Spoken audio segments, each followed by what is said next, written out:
안녕하세요. 저금리 시대 노후 자산 준비를 위한 SC제일은행의 솔루션 프리미어 에이지 소프트 런칭 2차 웹세미나에 오신 여러분 환영합니다.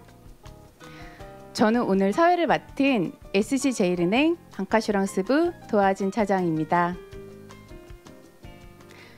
저금리 고령화 시대를 맞아서 안정적인 은퇴 생활을 위한 장기 자산 관리가 더욱 중요해지고 있습니다. 그래서 저희 SC제일은행에서는 100세 시대에 맞는 자산관리 솔루션을 제공해 드리기 위해 프리미어 에이지 서비스를 11월부터 런칭할 예정에 있습니다. 본격적인 런칭에 앞서 오늘은 노후도 챙기고 자녀도 챙기는 자산관리법이라는 흥미로운 주제로 웹세미나를 시작하려고 합니다. 노후를 위협하는 가장 큰 복병은 자녀라는 말이 있습니다.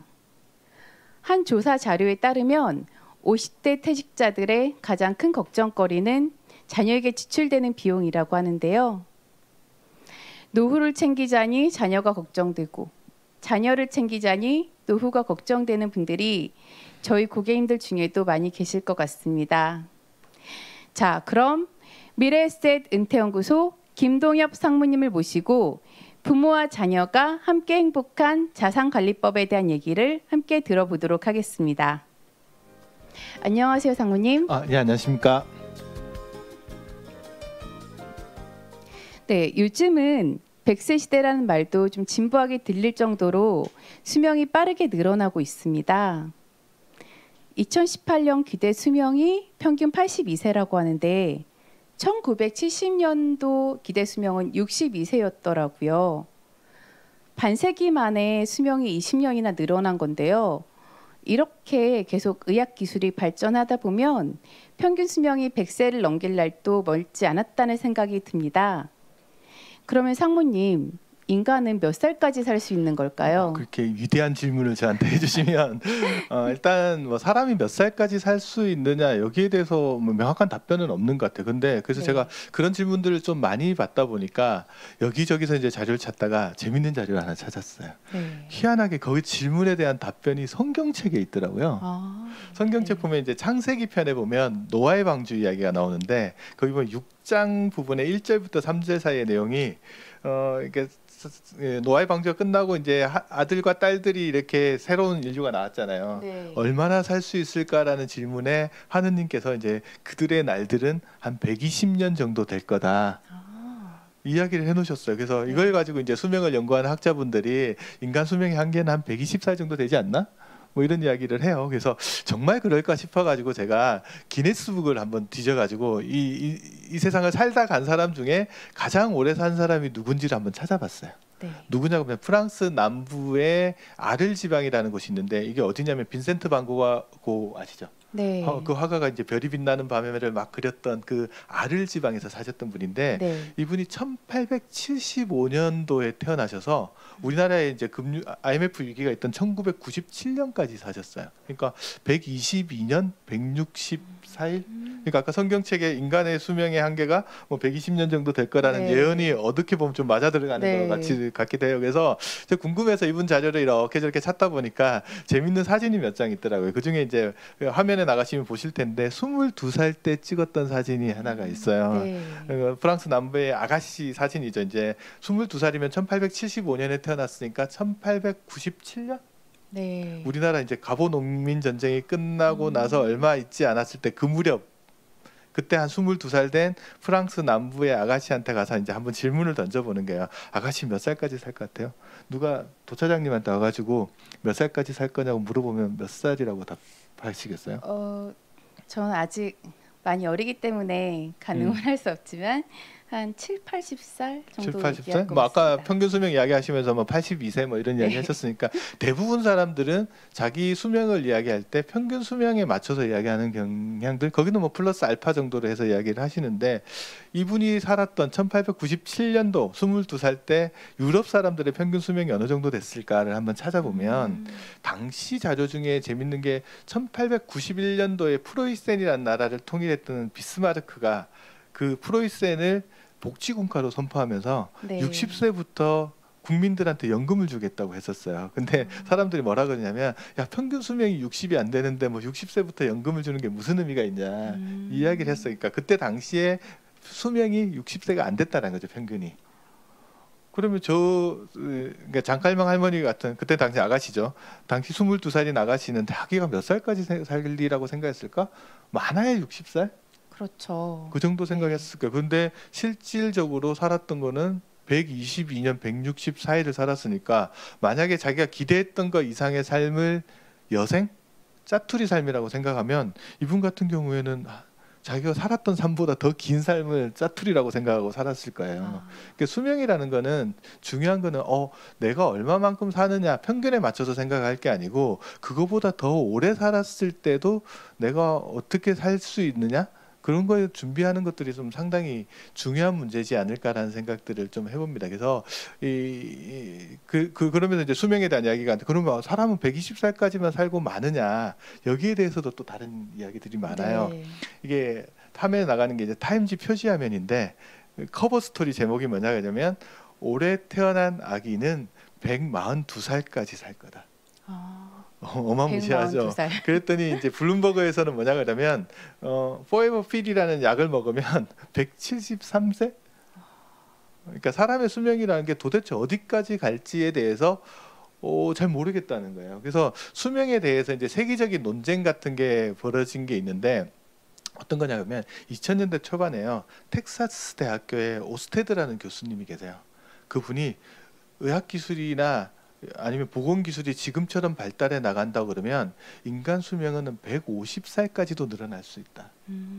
어마무시하게 늘어나는 거잖아요. 네. 그랬더니 이제 전통적으로 이제 올산스키라는 교수님은 그렇지 않다. 아무리 좋은 의학기술이 발달하고 보건이 발달하더라도 유전자적으로 한계가 있기 때문에 인간 수명은 길어야 120년 아니면 130년 정도 가면 많이 갈 거다. 두 분이 이제 티격태격 싸우다가 그냥 싸우면 재미가 없잖아요. 네. 서로 내기를 하기 시작합니다. 이게 수명에 대한 세기의 내기라고 이야기를 하는데 어떤 거냐면 그래 오스테드 당신 말대로 150년을 산다 그러면 올해가 2000년이니까 2150년이 됐을 때까지 150세 된 인간이 태어 있으면 네. 내기에서 이긴 사람들이 우리가 건 돈을 가져가자. 돈을 어떻게 걸기로 했냐 그러면 150세라 그러잖아요. 네. 각자 150달러씩 내고요.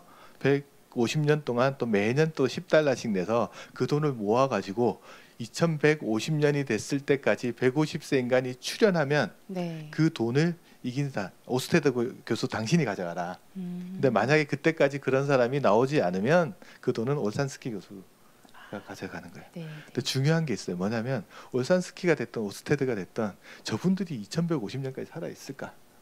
그렇네요. 그 문제가 있잖아요. 그래서 그분들이 고민하다면 우리가 살아서 이 결과를 못 볼 수가 있잖아요. 그래서 네. 신탁 상품을 하나 만들어 가지고 그 신탁 안에 자기가 내기 하겠다고 하는 돈들을 일단 묻어두는 거예요. 그리고 자기가 2150년이 됐을 때 그 돈이 얼마나 정도 될 건지 한번 계산을 해봤더니 자기 나름대로 추정으로는 한 5억 달러 정도가 될 거라고 생각을 한 거예요. 그러면 그 5억 달러 되는 돈들을 신탁 안에 묻어뒀으니까 자기가 죽더라도 지정된 방법으로 운영이 될 거 아니에요. 네. 네. 그래서 2150년에 내기에서 이긴 사람들이 그 돈을 가져가는 겁니다. 저는 한번 보고 싶어요. 2150년에 누가 이기는지. 저도 보고 싶네요. 그래서 수명이라는 것들에 대해서는 과거에는 일정 정도의 한계가 있다라는 생각하시는 분들이 많았는데 최근 들어와서 그 한계를 많이 무너뜨리는 쪽으로 넘어가는 것들이 있는 것 같습니다. 네. 2150년에 과연 어떤 분의 후손이 저 돈을 가져가게 될지 정말 궁금한데요. 네, 지금까지 기록이 122세면 앞으로는 그 기록을 경신하는 사람이 또 나올 수 있을 것 같다는 생각이 듭니다. 그게 제가 됐으면 좋겠습니다. 저도 상무님 되셨으면 좋겠습니다. 네, 상무님 근데 그래서인지 최근에는 주변을 보면 부모와 자녀가 함께 나이 들어가는 모습도 자주 보게 되는 것 같습니다.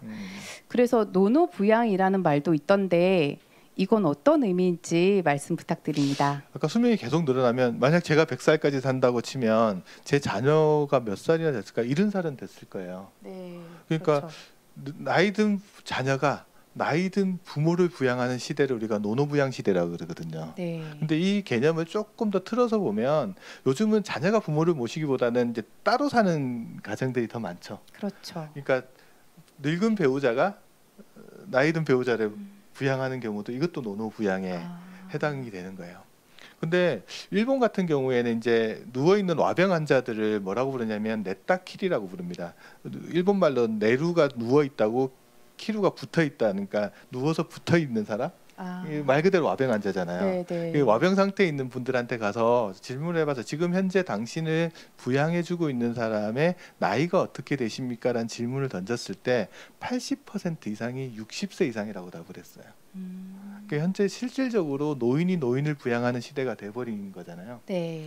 근데 이걸 조금 더 틀어서 보면 과거에는 자녀가 부모를 부양하는 게 일반적이었거든요. 그렇죠. 근데 지금 현재 자녀 세대는 저성장 시대를 살아가는 거고요.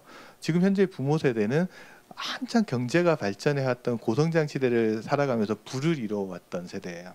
네. 그러니까 자녀가 부모를 부양하는 시절이 지나서 요즘은 나이 든 부모가 나이 든 자녀를 부양한다는 의미에서 역노노 부양 이 또 이루어지는 것 같아요. 그래서 그런 부분들이 우리가 노노부양에서 좀 생각해 봐야 될 겁니다. 지금 화면에 나간 자료가 뭐냐면 일본에서 부모와 동거하는 자녀들.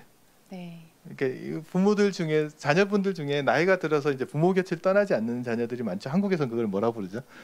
캥거루라고 네, 부르잖아요. 네. 일본에서는 이걸 뭐라고 부르냐면 패러사이트 싱글이라고 부릅니다.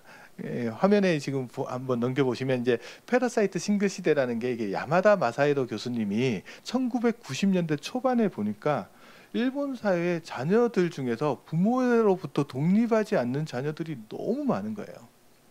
그림 보시면 아들 제발 좀 내 등에서 내려와 달라라고 이런 그림이 나와 있는데 너무 많아요. 그래서 이 패러사이트 싱글이라는 말은 뭐냐면 패러사이트란 말은 저도 처음 들어봤는데 요즘 되게 유행을 많이 했어요. 혹시 칸느 영화제랑 아카데미 영화제 시상식 할 때 딱 보시면 봉준호 감독님 영화의 기생충 영화 영어 제목이 패러사이트. 맞아요. 패러사이트. 기생충이야. 패러사이트. 그 패러사이트 싱글이라는 말의 뜻은 기생하는 싱글이라는 뜻이거든요. 그러면 누구한테 기생하겠어요? 부모님한테. 그 소위 말해서 기생충을 우리가 숙주라는 게 있는데 부모님이 숙주가 되는 거예요. 그래서 시대가 이렇게 바뀌면서 저성장 시대를 살아가야 되는 자녀분들이 부모님들한테 의지해서 살아가는 경우들이 너무 많으면서 최근 등장한 신조어 중에 어떤 말이 있냐 그러면 재테크라는 말은 들어보셨죠? 네. 요즘은 재테크 시대가 아니고 효테크 시대랍니다. 효테크요. 효도를 잘해야지 재산을 불릴 수 있다라는 이야기인데 예전에는 직장에서 뭐 과장님이나 부장님이 직원들한테 야 일요일날 일이 있으니까 나와 이렇게 하는 경우가 있잖아요. 요즘 그런 일이 없지만 일요일날 나와 이러면 그때 만약에 일요일날 회사에 나오라는 요구가 회사에서 있고 부모님이 일요일날 와가지고 나 좀 도와달라 이렇게 하는 게 있으면 예전에는 저 때만 해도 무조건 직장을 나갔었거든요. 근데 요즘 친구들은 안 나가요 직장. 그렇죠. 왜냐하면 직장은 내 인생을 바꿀 수가 없어요. 근데 부모님한테 상속을 제대로 받아야 내 인생이 바뀌거든요. 그 부모님한테 제대로 하는 게 진짜 재테크다 그래서 효테크라는 표현들이 등장을 할 정도로 그러니까 부모 자식 간의 관계가 이렇게 또 연결되는 부분들도 있어요. 그래서 이게 저성장 시대랑 고령화가 이렇게 같이 만났을 때 시대가 어떻게 바뀌어 가는지 이런 것들이 이제 우리가 좀 한번 고민을 해봐야 되는데 제가 좀 뒤에 준비해온 사진을 하나 더 보시면 이게 기생충이라는 영화가 칸느 영화제에서 대상을 받기 전에 받았던 게 어느 가족이라는 제목으로 우리한테 개봉됐던 일본 영화가 하나 있습니다. 원래 제목이 이제 만비키 가족이라고 해서 한국말로 정확하게 번역하면 좀도둑 가족이라는 거예요.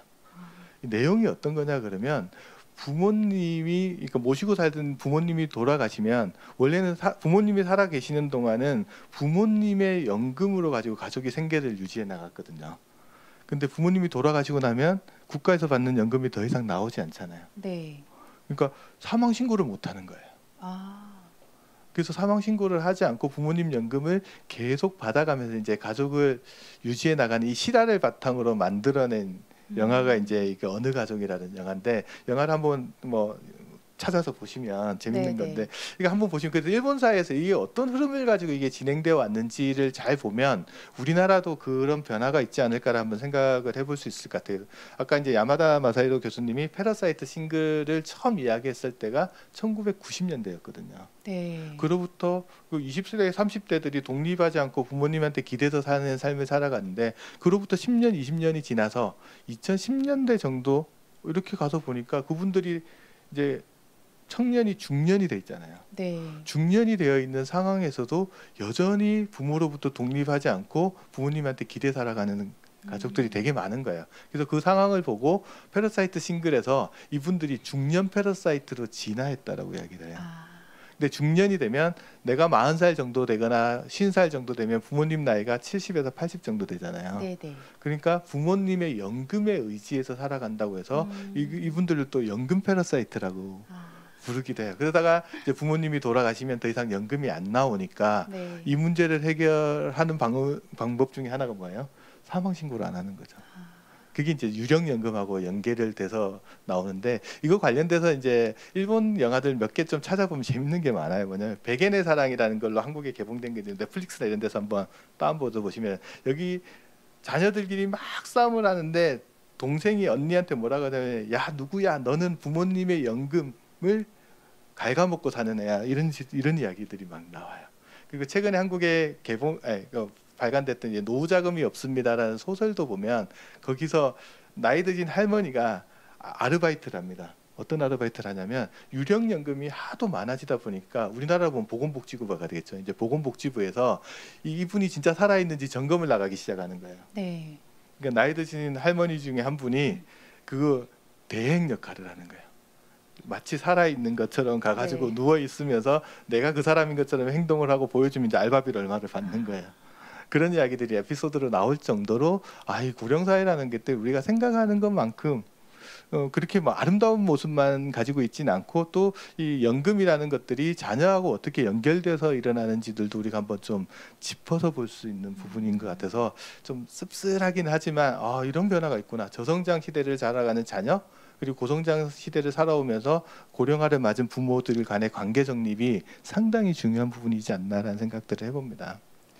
아, 네. 정말 상무님 말씀대로 확실히 과거에는 자녀가 나이 든 부모를 부양하는 것이 좀 일반적이었는데 지금은 반대로 부모가 성인 자녀를 계속 케어하면서 함께 살아가는 가구들이 점점 많아진 것 같습니다. 네. 그럼 노노 부양이라는 말은 이제 알겠는데 상무님 그럼 노노 상속도 비슷한 의미일까요? 앞에 노노는 비슷합니다. 네.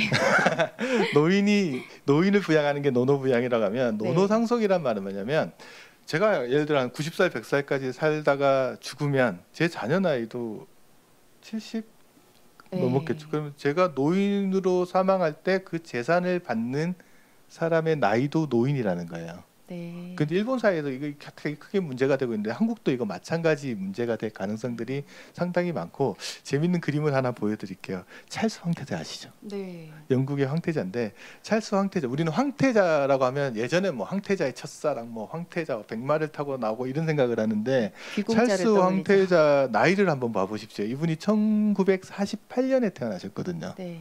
올해 나이가 어떻게 되는가 계산을 빨리 해보시면 48년이면 산수가 안 되시는구나.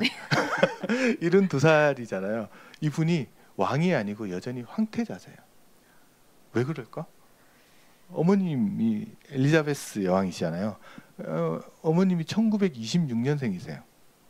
왕위 계승은 사망을 하시고 난 다음에 이제 왕위 계승이 이루어지잖아요. 네. 이게 왕위 계승이 이렇게 이루어지는 것처럼 앞으로 상속도 이렇게 이루어질 거라는 거예요. 그러니까 내가 부모님한테 재산 받기만 기다리고 아무것도 안 하고 이렇게 버티면 어떻게든 되겠지 하고 버티면 70이나 80이 됐을 때 부모님 재산의 상속을 받아요. 부모님 입장에서도 그걸 꾹 쥐고 있으면 자녀한테 그게 물려주는 시기가 자녀가 이미 나이가 많이 들은 시기에 그 재산을 물려주기 때문에 네. 상속이라는 거에 대한 고민들이 상당히 시기랑 방법에 대한 것들을 부모 자식 간에 많이 생각을 해봐야 돼요. 어떻게 살아야 되나? 이 질문이 좀 심각하게 다가올 수도 있어요. 한번 또 재밌는 사례를 한번 보면 우리나라 역사에 보면 고구려 아시죠? 광개토대왕은 아시죠? 네, 네. 만주 벌판을 뛰어다니면서 이 워낙 광활한 이 벌판을 개척하셔가지고 우리나라 영토를 크게 만드신 분이 광개토대왕인데 광개토대왕이 돌아가신 나이가 35인가 그래요. 그때 네. 아들이 그 유명한 이제 장수왕인데 19살에 제가 왕이 된 걸로 알고 있는데 네. 이 장수왕이 왕을 몇 년을 했냐 그러면 80년간 제위를 합니다. 그래서 99에 돌아가세요. 그 장수왕이 제위하는 기간 동안 신라나 백제는 왕이 6명에서 8명 정도로 바뀐 걸로 제가 알고 있거든요. 네. 그럼 장수왕한테도 아들이 있긴 있었어요. 그 제가 지금 욕을 하는 건 아니고 인터넷에 혹시 장수왕 아들 이렇게 쳐보면 대답이 뭐가 나오냐면 쪼다라고 나올 겁니다. 이 성은 고시요 이러면 쪼다인데 이 쪼다가 왕이 되려면 아버님이 돌아가셔야 되잖아요. 네. 안 돌아가세요. 그리고 아버님보다 쪼다가 먼저 죽습니다. 그래서 왕이 장수왕의 손자한테 물려지게 되는데 그 왕이 이제 문자명 왕이에요. 이게 수명이 늘어나는 시대라는 것들은 어떤 거냐 그러면 그 자녀와 부모가 같이 나이 들어가는 시대 그러면서 상속이라는 게 꼭 자녀한테 이루어지지 않는 경우도 있어요.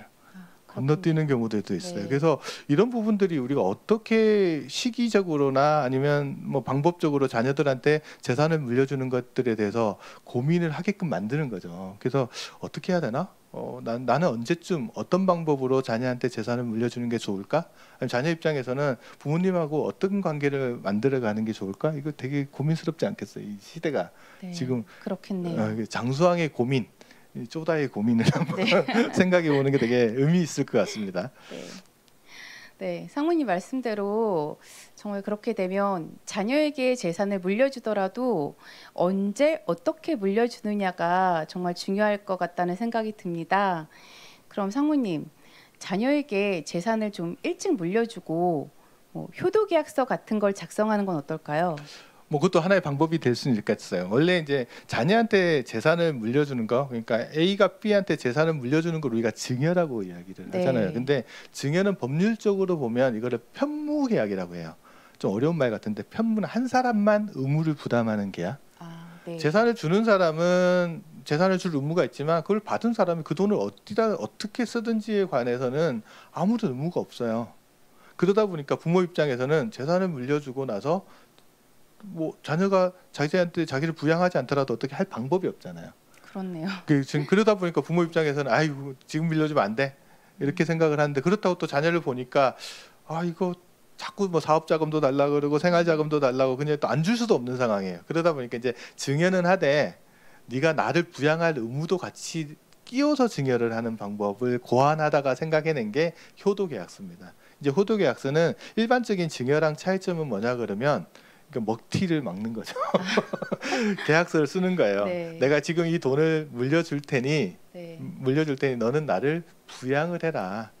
정말 확실한 방법이네요. 그러니까 편무계약이 아니고 쌍무계약이에요. 네. 서로 간에 의무를 지는 계약인데 근데 계약서를 작성할 때 좀 조심해야 될 게 있어요. 어떤 건가요? 뭐냐 그러면요. 야, 내가 돈 지금 줄 테니까 네가 지금부터 나를 잘 모셔. 부양을 해. 그러니까 부양이라는 게 의미는 부모가 생각하는 거랑 자녀가 생각하는 게 전혀 다를 수 있어요. 너무 주관적이네요. 너무 주관적이잖아요. 네. 나 잘했는데 항상 서로가 생각하는 게 다를 수 있잖아요. 그렇죠. 그래서 계약서를 쓰실 때 어떻게 써야 되냐 그러면 넌 나를 성실하게 부양해야 된다. 아무 의미가 없습니다. 그럼 예를 들면 한 달에 한 번은 와서 집에 와라. 네. 또 올 때는 생활비를 얼마씩은 매달 줘라. 그리고 그렇게 하지 않을 경우엔 내가 너한테 증여한 거에 대해서 돌려받겠다. 이거 명확하게 규정을 적어놓지 않으면 계약서를 써놔봐야 아무 의미가 없거든요. 그렇죠.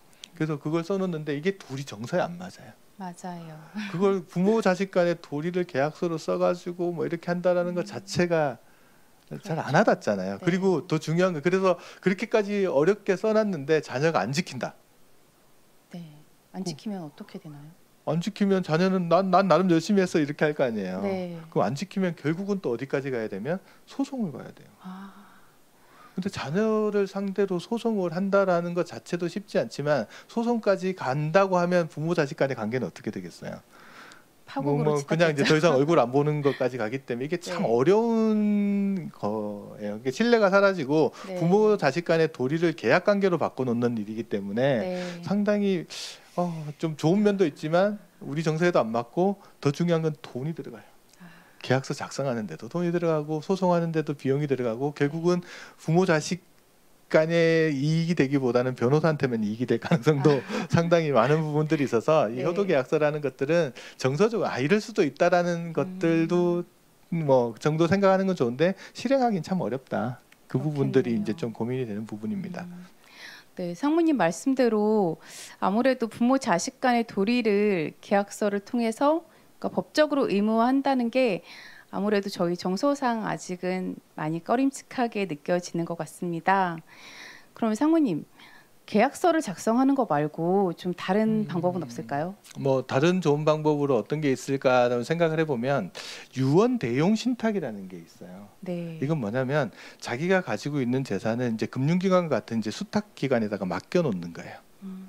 맡겨놓은 다음에 이 돈은 어떤 방법으로 어떤 시기에 쓰라라고 이제 자기가 규정을 정해놓는 거예요. 네. 그렇게 되면 이게 살아있는 동안 재산을 이미 맡겨놓거든요. 그러면 소유권이 금융기관 명의로 바뀌어지는 거죠. 신탁계약이니까. 네네. 바뀌어져 있는 상태에서 내가 정해놓은 방법, 시기에 따라서 그 재산이 자녀한테 넘어가게끔 되어 있는 구조로 되어 있는 게 유언 대용 신탁입니다. 이제 살아있을 때 한다고 해서 이게 생전 신탁이라고도 이야기를 많이 하는데 네. 장점은 내 의지대로 움직일 수 있어요. 그리고 또 더 중요한 건 뭐냐면 재산을 준다고 약속을 했는데 자녀가 아무리 봐도 이건 아닌 것 같아라는 생각이 들 수 있잖아요. 네, 그러면 네. 신탁을 취소해버리면 돼요. 그러면 되고요.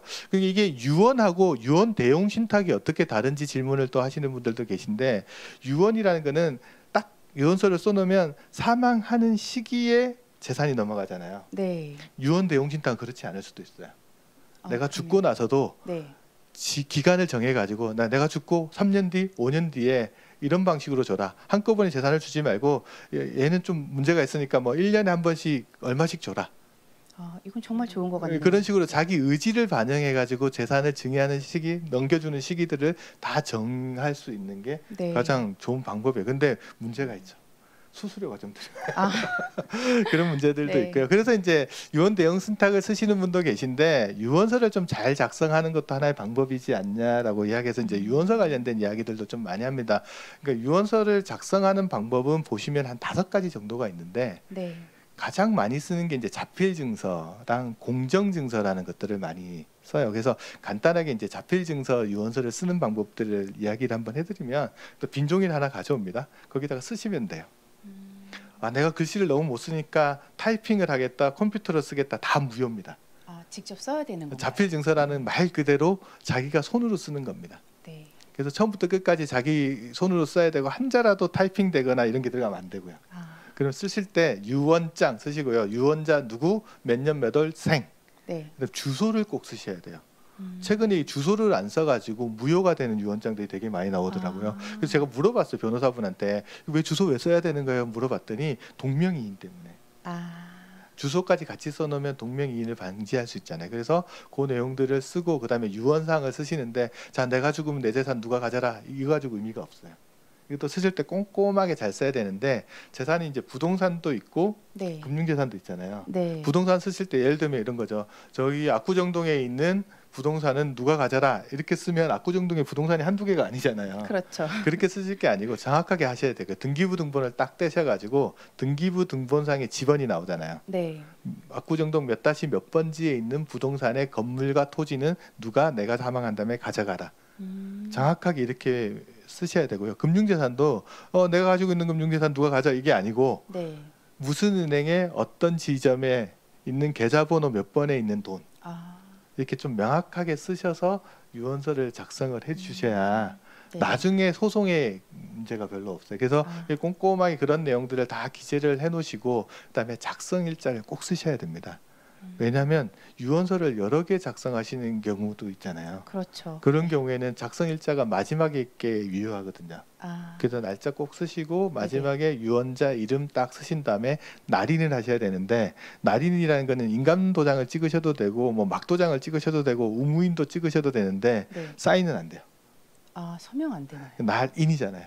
아, 그래서 그러네요. 그것 때문에 예전에 문제가 생겼던 경우가 많아서 네. 이렇게 전체적으로 유언장을 작성해 놓으시면 좋으신데, 제가 보니까 제가 만나신 분 중에 유언장을 매년 1월 1일 날 작성하시는 분이 있으시고 자기 생신 때마다 유언장을 새로 작성하시는 분이 있더라고요. 이렇게 물어봤어요.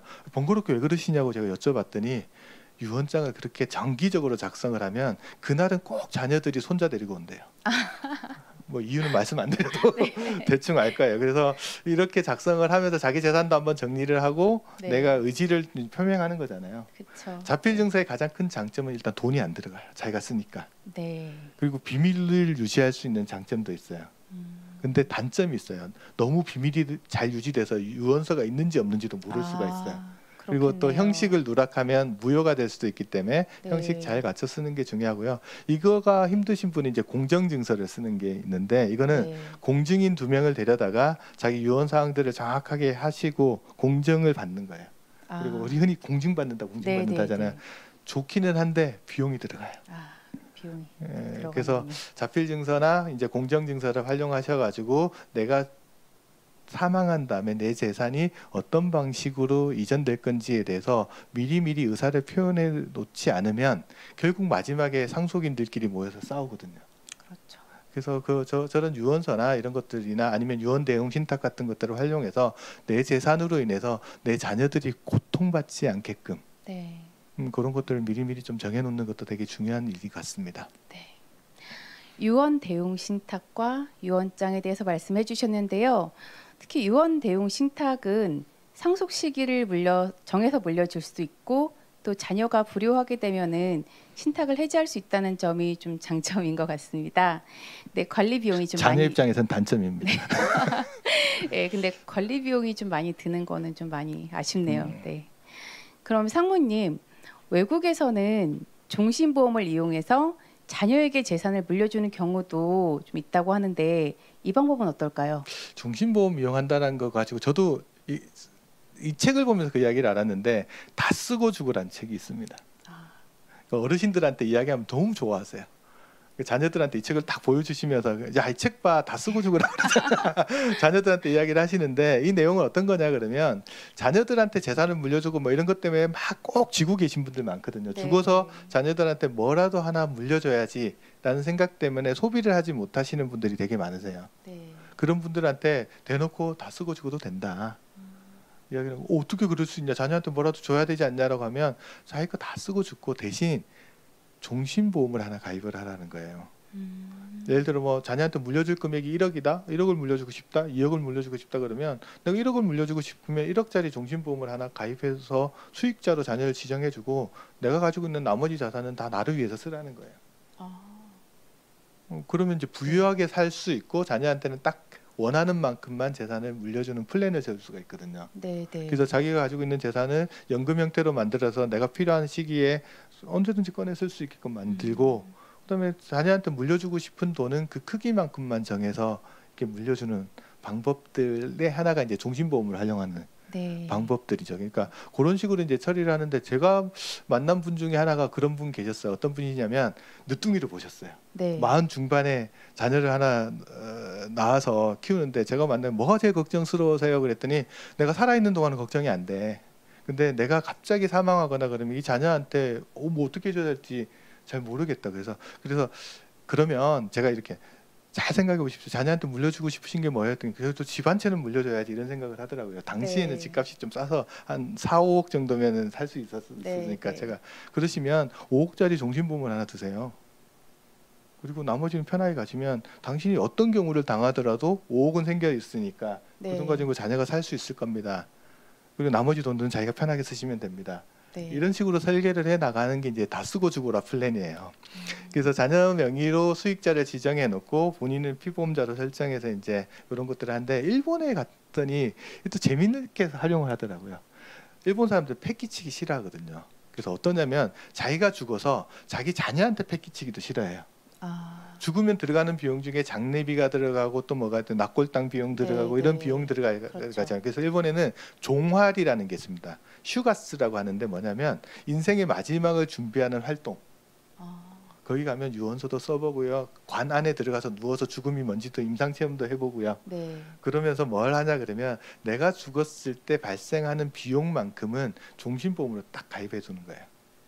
그래서 뭐 1,000만 원이나 2,000만 원 정도의 종신보험을 딱 들어서 장례에 들어가는 비용을 그걸로 다 처리를 해버리는 거예요. 뭐 그런 식으로 플랜을 짜서 처리하는 경우도 있고요. 일본에 또 재밌는 게 뭐냐면 펫 신탁이라는 게 있어요. 자녀 대신 요즘 나를 부양해 주는 게 펫이잖아요. 그럼요. 그래서 자녀랑 이렇게 살지 않고 대부분 고양이나 개나 이렇게 같이 살면서 반려견 형태로 같이 사시는 분들도 많으신데 네, 네. 문제는 내가 죽고 난 다음에 이 애완이죠. 반려동물도 문제가 되는 거예요. 아, 이거 어떻게 살지?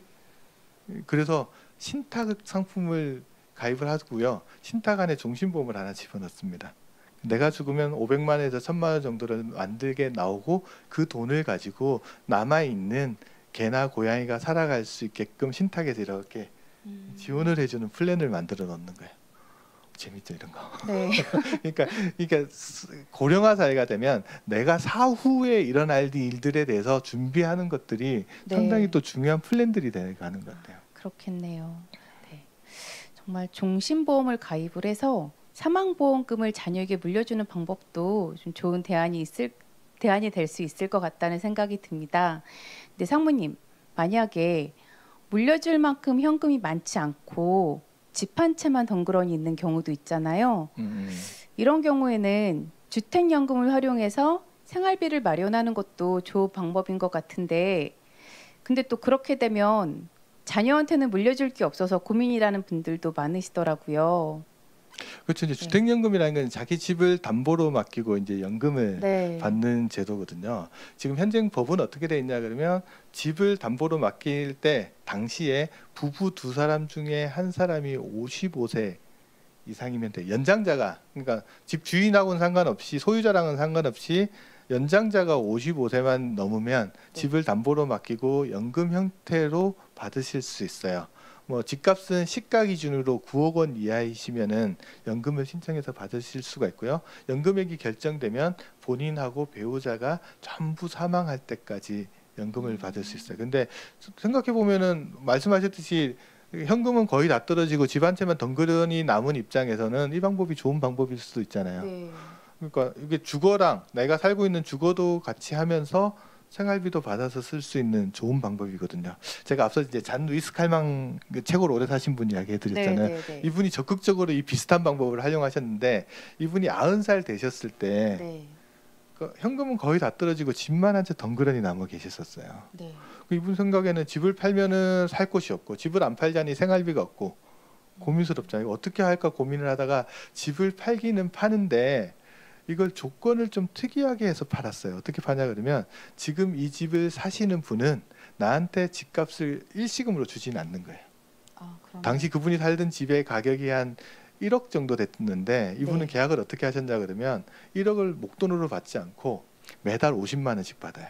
아, 언제까지 받냐 그러면 사망하기 직전까지만.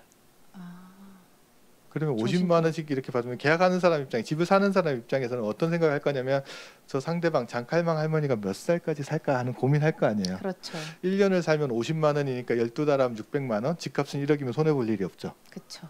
그리고 10년을 살아도 6천만 원? 그 장칼망에는 100살 될 거냐. 그 안엔 죽겠지 않은 생각을 할 거 아니에요. 그래서 동네에 살고 있던 47살 된 변호사분이 가서 그 계약을 했어요. 네. 그리고 30년이 지났어요. 변호사는 77이 되고 할머니는 120살이 되셨거든요. 네. 변호사가 먼저 죽어요. 아이고. 할머니는 여전히 살아서 그 돈을 받는데 네. 변호사가 먼저 죽고 나니까 이제 그 계약을 배우자가 승계해서 2년 반을 더 내고 할머니 돌아가실 때까지 냈거든요. 아, 실제 들어간 비용은 뭐 이자 전혀 다 제외하고 한 2억 원 가까이 들어간 거죠. 아, 네.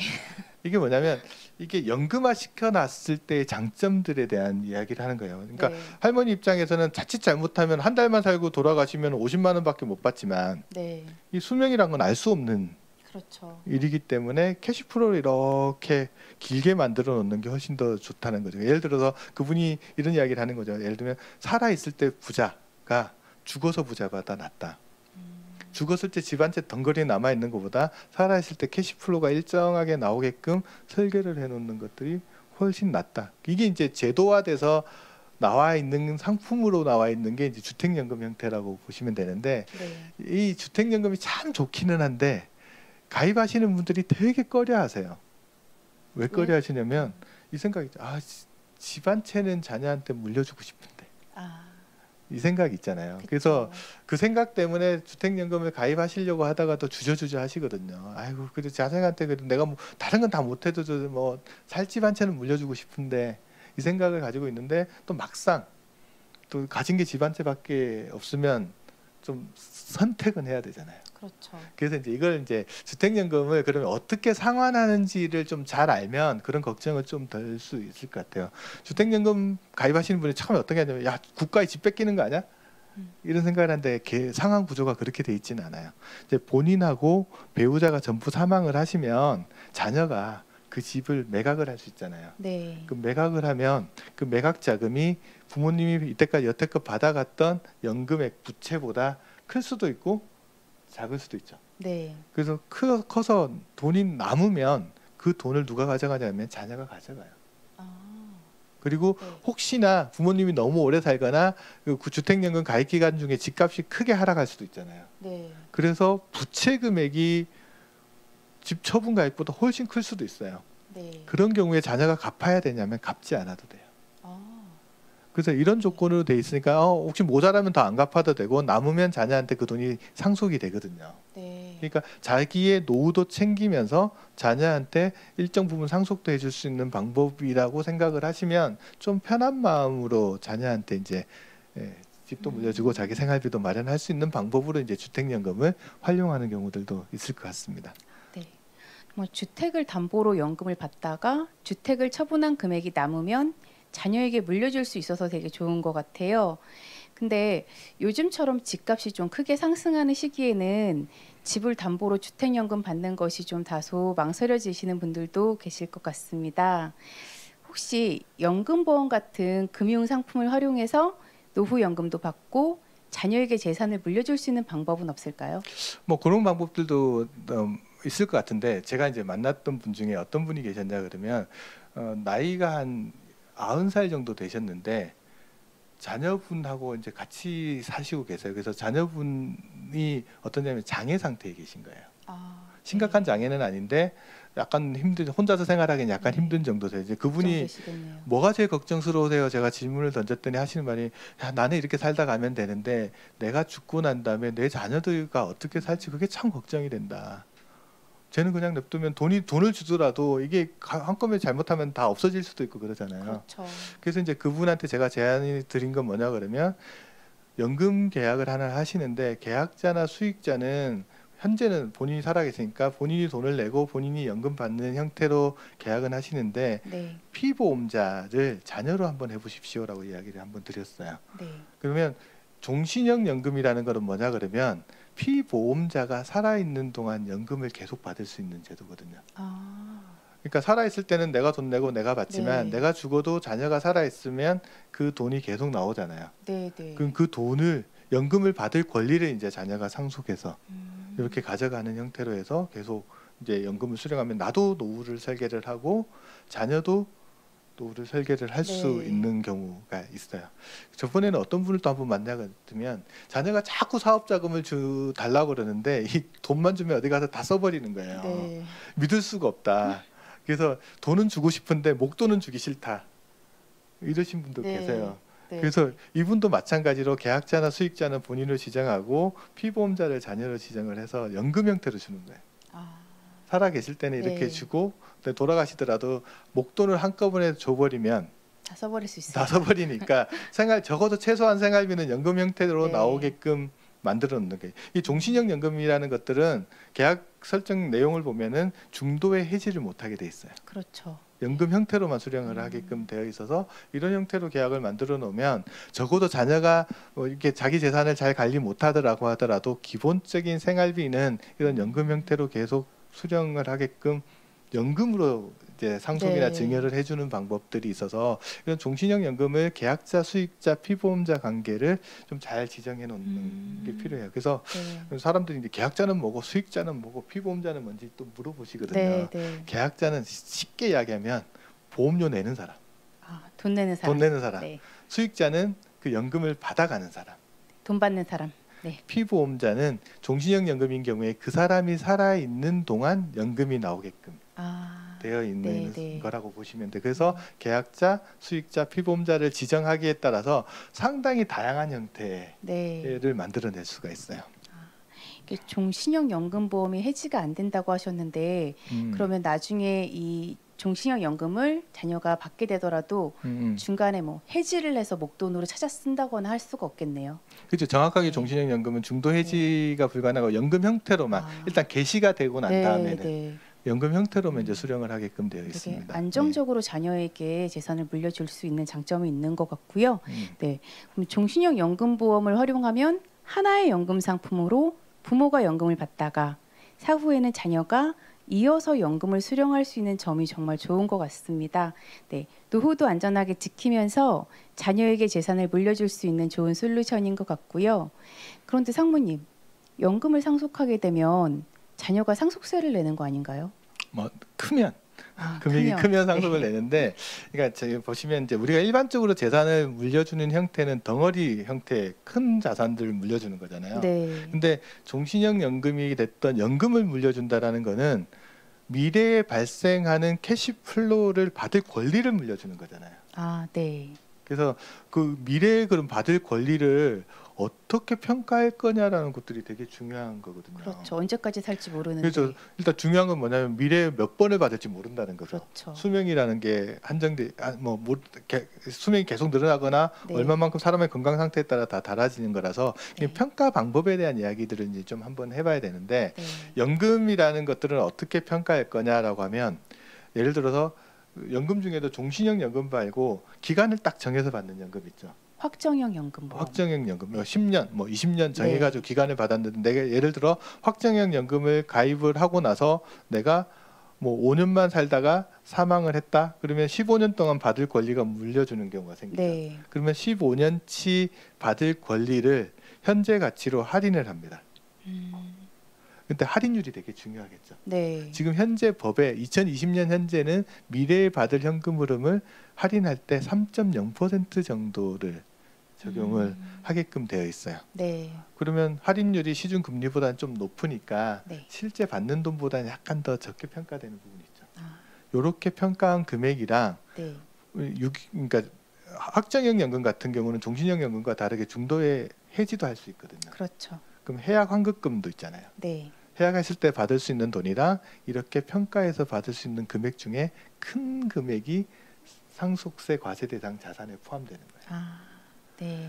근데 종신형 연금은 기간이 이렇게 정해져 있는 게 아니잖아요. 네, 그렇죠. 그러면 얼마만큼 받을지는 알 수가 없어요.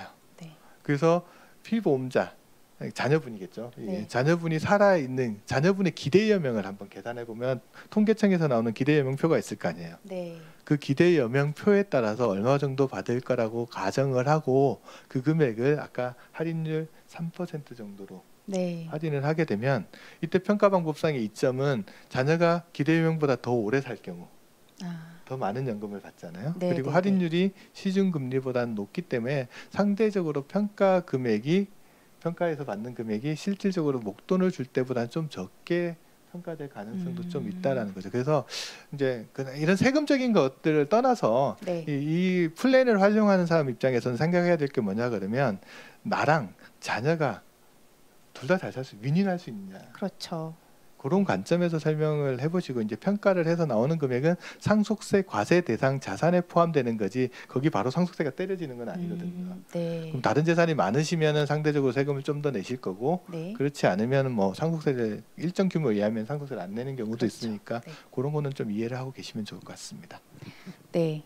자녀에게 목돈이나 금융 자산을 한 번에 물려주는 것보다 종신형 연금으로 물려주면 자녀 입장에서는 그래도 상속세를 조금 덜 낼 수 있겠네요. 그렇죠. 상속세 네. 덜 내고 또 계속 자기가 살아있는 동안 네. 연금, 부모 자식이 다 살아있는 동안 네. 연금을 받을 수 있죠. 안정적으로 네. 연금을 받고. 네. 요약하면 종신형 연금보험을 잘 활용하면 부모와 자녀가 이어서 연금을 받을 수도 있고 또 이 과정에서 상속세도 다소 절감되는 효과가 있다라고 말씀해 주셨습니다. 네, 여기까지 노후도 챙기고 자녀도 챙기는 자산관리법 5가지에 대해 미래에셋 은퇴연구소 김동혁 산모님과 함께 알아보는 시간을 가졌습니다. 저희 고객님들의 고민에 오늘 시간이 정말 유익한 솔루션이 될 것 같습니다. 네, 오늘 좋은 말씀 주셔서 감사합니다, 상무님. 예, 감사합니다. 감사합니다. 네, 자산을 형성하는 것만큼이나 중요한 것은 그 자산이 나의 인생에서 꼭 필요한 순간에 정말 쓰임새 있게 잘 사용될 수 있도록 하는 것인데요. 평균 수명이 길어질수록 생애 자산 관리가 더 중요해지는 이유인 것 같습니다. 오늘 세미나 내용이 고객님들의 노후 준비를 하는데 많은 도움이 되었으면 좋겠고요. 저희는 다음 웹 세미나에서도 더 좋고 더 유익한 내용으로 다시 찾아뵙겠습니다. 네, 이것으로 SC제일은행 프리미어 에이지 소프트 런칭 2차 웹 세미나를 마치도록 하겠습니다. 끝까지 참여해 주신 고객 여러분 진심으로 감사합니다.